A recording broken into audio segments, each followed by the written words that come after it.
In this video, we'll take a look again at CSS, and we're going to continue working with CSS since that's the tool that we really want to focus in on to give things style and weight and change the appearance of elements in a web page. So here I have a simple HTML page that I created in CodePen again. It's simple. It's got a couple images in it, a couple different sections. If we take a look at the HTML, it's got a main that surrounds it. That's the main container. Then we have a header. We have a navigation bar. We have 3 sections, and then we have a footer.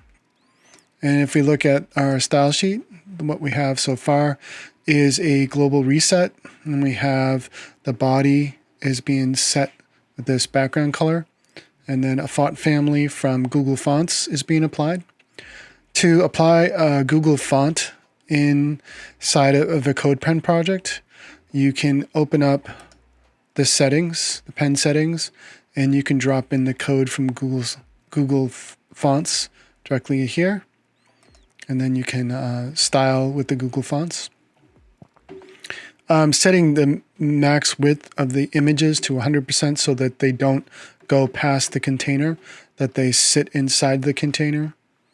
And then in the main, I'm setting the width of the main. I'm centering it with margin 0 auto. We saw that before. I'm giving it a background color, and then I'm setting some padding for that. And this is generous padding to give it some white space to lead the eye in. The header is being styled, each one here. It's got a font size and it's got a color. And then there's an H3 below that that's also getting a color, not a size. It's using the default size right now.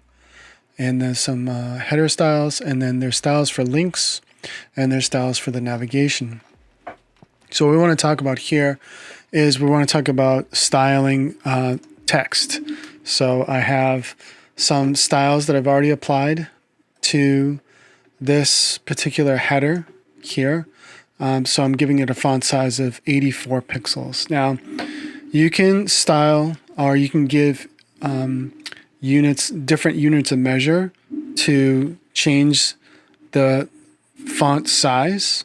So right now I'm using pixels. Now, pixels is an exact thing, and it's relevant for the web, but it's a little bit inflexible. For example, if I start changing the size of this, you see how the words break, but that will always be that one particular size. So it's not going to change. We have in our toolbox, we have other units of measure. We have M's, which is an M unit is so if something is set as 16 pixels, 16 pixels would be the M unit. If something is set higher than that, that would be the M unit. And then we have something called rems. And a rem is relative M, so it's relative based on the parent size. We can also set this to inches, to percent. So there's a bunch of different ways that we can set this. Right now I'm just using pixels, and that's fine. So then the next thing we want to check out is font style. Right now I'm using this particular font face. It's already got a pretty expressive style. So I'm not sure that I can do anything for this. So what I'm going to do is I'm going to focus on this H3 right here. So for the H3, I'm going to change the font for this. So to change the font for anything in HTML, I'm going to use font family. And then using a series of fonts, we can specify what fonts need to be loaded for that. And this will override the font that's being applied globally. So what I'm going to say here is I'm going to say Helvetica sans serif. And that will stick out now because it's no longer in the font that I have, the Google font. So now that it's in this, let's say that the next property we can focus on is the font size, which we were looking at before. So the font size here, if I were to say 1M, 1M would be equal to whatever the default font size is in the browser. And usually in the browser settings, the default font size is usually around 16 pixels. Now, if the body font size were to change, what I mean by that is the body style. If I were to set the font size here, then that would affect how this gets set. So right now, 1M is equal to 16 pixels, and I can change that to something larger than this. So for this example, let's just say it's 24 pixels. The next font property that we want to check out is weight.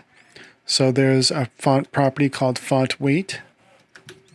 And font weight could be bold, it could be bolder, it could be a bunch of different things. It could also be numbers. It could be 700, it could be 900, it could be 400, which would be lighter. So the lower the number is, and you can see what happened there.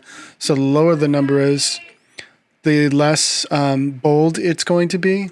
The higher the number, the more bold it's going to be.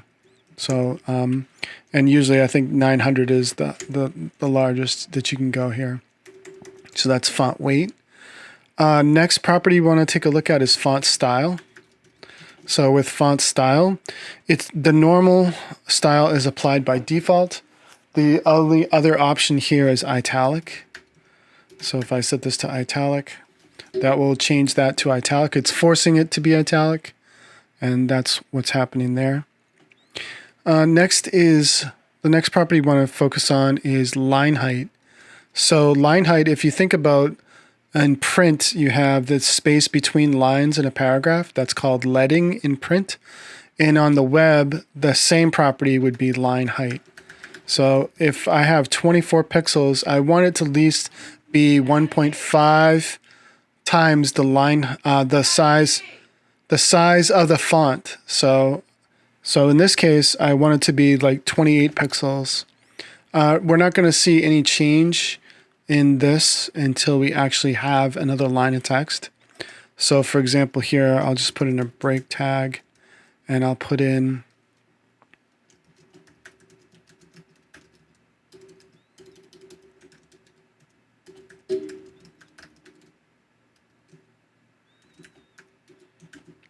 so now that we have that second line of text, what I can do here is now, if I want to make that even further, if I do 32 pixels, you'll see that it spreads out. And if I go lower than that, let's say, so 22 pixels, if I go lower than that, the text gets a lot closer.